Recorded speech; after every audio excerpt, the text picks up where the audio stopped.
Point की बात बता रहा हूं मैं, याद रखिए, ये बात आपको कभी नुकसान नहीं पहुंचाएगी। जिंदगी में देना शुरू कर दें। देना मतलब ये नहीं सब कुछ आपको आप दे दिए, देना शुरू करें, लोगों को देना शुरू करें। अगर आपका पैसे हैं तो पैसे देना शुरू कर दें, अगर आपका वक्त है तो वक्त देना शुरू कर दें, अगर आप अच्छी बात समझते हैं तो किसी को मशवरा देना शुरू कर दें, अगर आप लोगों को रास्ता दे सकते हैं तो रास्ता देना शुरू कर दें, किसी को इल्म देना शुरू कर दें, लोगों के लिए अच्छा अच्छा सोचिए। यकीन करिए रिटर्न बैक है।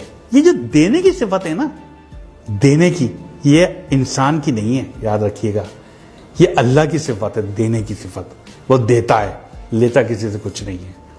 जिंदगी के बड़े बड़े कामयाब लोगों को बिजनेस में प्रॉफिट्स का बहुत ज्यादा कामयाबी, अगर मैं आपको बताऊं, बहुत लोगों की मिसाल, अलबैक वाले की मिसाल देख रहे हैं, पढ़ लें, यूट्यूब पे लिखें अलबैक की लक का राज क्या है, आपके सामने आएगा राज। जुनैद जमशेद मेरे बहुत क्लोज था, बहुत ज्यादा क्लोज थे जुनैद जमशेद। जब उन्होंने सिंगिंग छोड़ी, करोड़ों रुपए कमाने लगे थे, लास्ट कॉन्ट्रैक्ट 1 करोड़ रुपए पेप्सी से किया था उन्होंने, और अचानक उन्होंने सिंगिंग छोड़ दी, गाना गाना छोड़ दिया, पैसे खत्म हो गए। आखिरी दिन बस कह रहे मैं बस 100 रुपए थे, मैंने अपनी बीवी को 100 रुपए दिए, कहा यही थे मेरे पास, अब और नहीं है मेरे पास, मत मांगना। और उन्होंने कोशिश की कि अब मैं क्या करूं, गाना तो छोड़ दिया, पैसे तो आना बंद हो गए। एक वक्त आ गया जीरो हो गए, बिल्कुल जीरो थे, कोई पैसे नहीं थे उनके पास। शायद बच्चों को भी उठा लिया था पढ़ाई से उन्होंने, पैसे नहीं थे, और एक क्या वक्त तक करोड़ों रुपए कमाते थे। वहां से वो और सुहेल उनके दोस्त निकले, उन्होंने एक फार्मूला अपनाया, वो फार्मूला जो मैं आपको कह रहा हूं, देना शुरू करो, देना शुरू करो। यही अलबैक ने अपनाया, यही, और ये लाजमी फार्मूला है, करके देख लीजिए। अगर नुकसान होगा, मैं आपके सामने जिम्मेदार हूं इस चीज का, कि आप मुझसे पकड़ लीजिएगा कि जिम्मेदार है।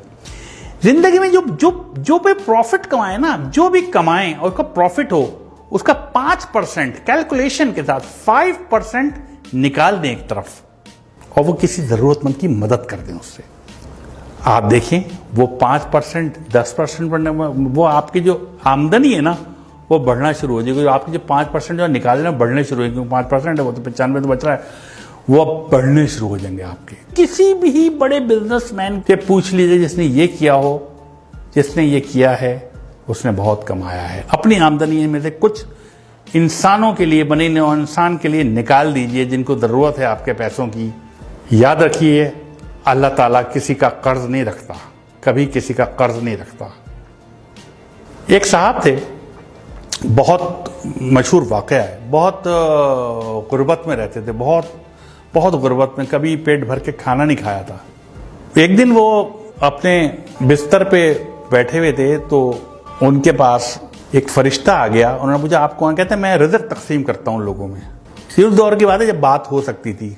उन्होंने कहा मेरी जिंदगी में कितना रिज़्क है और कितना रिज़्क है?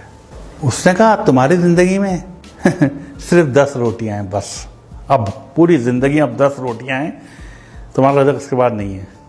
उसने कहा क्या आप वो 10 रोटियां मुझे दे सकते हैं इकट्ठी? मैंने कभी 10 रोटियां इकट्ठी नहीं देखी, मुझे तो कभी एक रोटी पूरी नहीं मिली।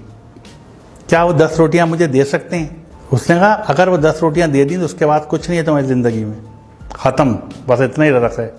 उसने कहा मुझे दे दें, मैं जानूं, मेरा काम जाने, मैं आखिरी ख्वाहिश पूरी हो जाएगी मेरा रोटियां। उन्होंने 10 रोटियां दे दी और चले गए सोच के कि कुछ दिन बाद इनका इंतकाल हो जाएगा, कुछ भी नहीं बचेगा इनके पास। चंद माह बाद एक दफा गुजर रहे थे वहां से, वो उन्होंने सोचा कि मैं इसका हाल देखूं कि वो अब तक तो मर गया होगा। उन्होंने देखा तो उसके घर के बाहर लोगों का जमे गफीर था, लोग खाने खा रहे थे और देगें चढ़ी हुई थी और वो भी खा रहे थे और लोग भी खा रहे थे, आ रहे थे और जा रहे थे, खाना चल रहे थे।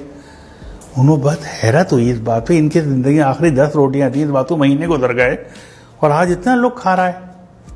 उन्हें हैरत उनसे पूछा कि भाई तुम्हें तो 10 रोटियां जिंदगी में आखिरी थी, ये रिज़्क कहाँ से आ गया? उसने कहा यार तुम जो 10 रोटियां देके गए, मैंने 2 रोटियां तो खा सका, बाकी 8 नहीं खा सका। मैंने वो 8 रोटियां लोगों में बांट दी। जब वो बांट दी, अल्लाह की राह में बांट दी, अल्लाह किसी का कर्ज नहीं रखता। वो 8 80 होके मेरे पास आ गई। बाद में खाना आने लगा, कहाँ से आ रहा था मुझे नहीं पता, रिज़्क कहाँ से आ रहा था। मैं वो जितना रिज़्क आता था मैं अपना खाता था, बाकी बांट देता था, फिर और रिज़्क बढ़ता था मैं बांट देता था। तो एक वक्त ऐसा आया कि मैं लोगों को बांटने लगा। तो ये जो बांटने की सिफत है ना, ये बहुत बड़ी है। शेयर कीजिए, लोगों में शेयर कीजिए, लोगों को दीजिए। कुछ भी है आपके पास, जो कुछ है दे दीजिए लोगों को। अगर आप कुछ जानते हैं, लोगों में बांट दीजिए। अगर आप पैसे ज्यादा हैं, आपकी जरूरत से ज्यादा है, बांट दीजिए, दे दीजिए, लोगों को रास्ता दे दीजिए। ये जो अक्सर गाड़ी में आप जा रहे हो तो पीछे से हॉर्न दे रहा होता कोई आदमी, आप यकीन करें उसको रास्ता दे दें, आप अपने वक्त पे ही पहुंचेंगे, कभी लेट नहीं होंगे आप। याद रख लीजिएगा इस बात को। दे दीजिए रास्ता, जो जाने दीजिए। तो ये देने की सिफत आजमाएं, ये एक बहुत बड़ी चीज है, जैसे कहना चाहिए ना। कभी भी आप देखिएगा आप डिप्रेशन में शिकार नहीं होंगे। जब आप देना शुरू कर देते हैं ना, तो आपकी निस्बत अल्लाह ताला से जुड़ जाती है, फिर आप कभी परेशान और डिप्रेस नहीं रहते। जितना ज्यादा आप देने वाले बनेंगे, इतना ज्यादा आपकी जिंदगी में खुशियां आना शुरू हो जाएंगी। आप तय कर लें कि हर महीने कुछ ना कुछ नहीं तो अपने घर के बाहर एक बर्तन में ठंडा पानी, कुछ दाल या चावल या बाजरा आप बाहर रख दें, जहां परिंदे आते हों। ये बहुत बड़ा सदका है। वो परिंदे खा के जाएंगे, वो परिंदे पानी मुफ्त है। आप नेस्ले का मिनरल वाटर मत रखें, आप नल का पानी रख दें, वो मुफ्त है, वो पी के जाएंगे पानी। इसको एक आदत बना लें अपनी, फिर आप देखिए आप कहां से कहां पहुंचते हैं।